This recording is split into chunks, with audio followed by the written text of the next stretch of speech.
Between the Lions is funded in part by a ready-to-learn grant from the United States Department of Education through the Corporation for Public Broadcasting. That was great, Cleo. Shh, there's more.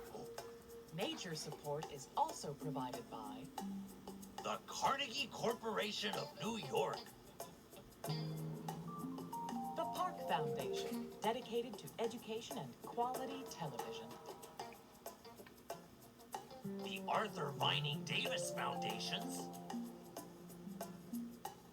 the Charles H. Revson Foundation, and the Institute for Civil Society.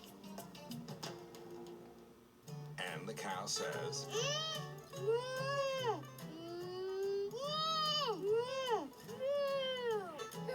words just wouldn't be the same without O's. Cheerios, proud sponsor of Between the Lines and helping children learn to read.